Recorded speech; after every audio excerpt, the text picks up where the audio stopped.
Item ಯಾವುದೇ ಇರಲಿ try ಮಾಡಿ ಆಚಿ ಚಿಕನ್ ಮಸಾಲಾ.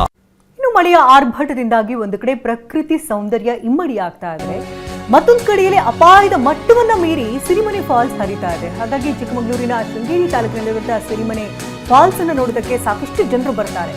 100 ಅಡಿ ಎತ್ತರದಿಂದ ಧುಮುಕಿಸುವಂತಹ ಈ ಒಂದು ಜಲಪಾತವನ್ನ ಕಣ್ತುಂಬಿಕೊಳ್ಳೋದಕ್ಕೆ ಪ್ರವಾಸಿಗರು ಬರ್ತಾರೆ. ಆದರೆ ಅವರಿಗೆ ಸದ್ಯಕ್ಕೆ ನಿರ್ಬಂಧ ಕೂಡ ಇರಬೇಕಾದಂತಹ ಪರಿಸ್ಥಿತಿ. ಯಾಕೆಂದ್ರೆ ಅಪಾಯದ ಮಟ್ಟವನ್ನ ಮೀರಿ ಅಲ್ಲಿ ಹರಿತಾ ಇರೋದ್ರಿಂದಾಗಿ ಅಪಾಯಗಳು ಖಚಿತ ಬುತ್ತಿ. ಹಾಗಾಗಿ ಸ್ವಲ್ಪ ಎಚ್ಚರಿಕೆ ತಪ್ಪಿದ್ರೂ ಕೂಡ ಅಪಾಯಗಳು ಸಂಭವಿಸುವಂತಹ ಸಾಧ್ಯತೆಗಳಿರುತ್ತೆ.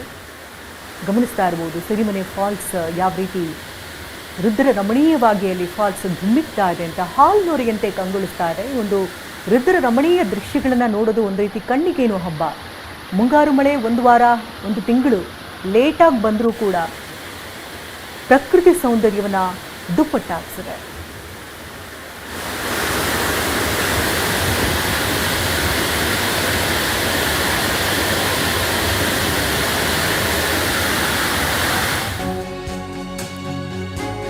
ಇನ್ನು ಮುಂಗಾರು ಮಳೆಯ ಅಬ್ಬರಕ್ಕೆ ಮಲೆನಾಡಿನಲ್ಲಿ ಸ್ವರ್ಗವೇ ಸೃಷ್ಟಿಯಾಗಿದೆ. ಮೈದುಂಬಿ ಧುಮ್ಮಿಕ್ತಾ ಇರುವಂತಹ ಬಂಡಾಜೆ ಜಲಪಾತ, ಮೂಡಿಗೆರೆ ಬೆಳ್ತಂಗಡಿ ಗಡಿಯಲ್ಲಿರುವಂತಹ ಬಂಡಾಜೆ ಫಾಲ್ಸ್, ಅದರ ಸೌಂದರ್ಯವೇ ಇದೀಗ ಬೇರೆ ರೀತಿ ಕಾಣಿಸ್ತಾ ಇದೆ. ಸಂಪೂರ್ಣವಾಗಿ ಮಂಜಿನಿಂದ ಆವೃತವಾಗಿದೆ. ಒಂದು ಕಡೆ ಯಾವ ರೀತಿಯಾಗಿ ನೀರು ಧುಮ್ಮಿಕ್ತಾ ಇದೆ ಅನ್ನೋದನ್ನು ಗಮನಿಸ್ತಾ ಇದ್ದೀವಿ. ಪ್ರವಾಸಿಗರಿಗಂತೂ ಇದು ಹಬ್ಬ, ಪ್ರಕೃತಿ ಪ್ರಿಯರಿಗಂತೂ ಈ ಒಂದು ಪ್ರಕೃತಿ ಸೌಂದರ್ಯವನ್ನು ಕಣ್ತುಂಬಿಕೊಳ್ಳೋದಕ್ಕೆ ಉತ್ತಮ ಅವಕಾಶ. ಆದರೆ ಎಚ್ಚರಿಕೆಯಿಂದ ಇರಬೇಕು. ಅಪ್ಪಿತಪ್ಪಿ ಏನಾದರೂ ಸ್ವಲ್ಪ ಎಡವಟ್ಟುಗಳಾದರೂ ಕೂಡ ಜೀವಕ್ಕೆ ಕುತ್ತು.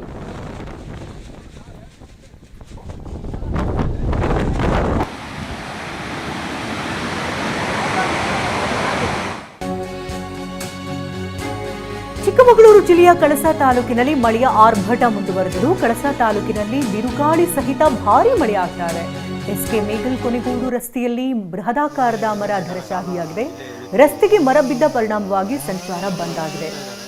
ಎಸ್ಕೆ ಮೇಗಲ್ ಕೊನೆಗೂಡು ರಸ್ತೆಯಲ್ಲಿ ಸಂಚಾರ ಬಂದ್ ಆಗಿರೋದ್ರಿಂದಾಗಿ ಈಗ ಮರ ತೆರವು ಕಾರ್ಯಾಚರಣೆಯನ್ನ ಮಾಡಲಾಗ್ತಾ ಇದೆ. ಆ ಭಾಗದಲ್ಲಿ ಸಂಚಾರ ಮಾಡುವಂತಹ ಪ್ರವಾಸಿಗರಿಗೆ ಕೊಂಚ ಹಿಡಿತಾಗುತ್ತೆ. ಯಾಕಂದ್ರೆ ಕಂಪ್ಲೀಟ್ ಆಗಿ ರಸ್ತೆ ಮೇಲೆ ಈಗ ಮರ ಬಿದ್ದಿರೋದ್ರಿಂದಾಗಿ ಮರ ತೆರವು ಕಾರ್ಯಾಚರಣೆ ಭರದಿಂದ ಸಾಗಿದೆ.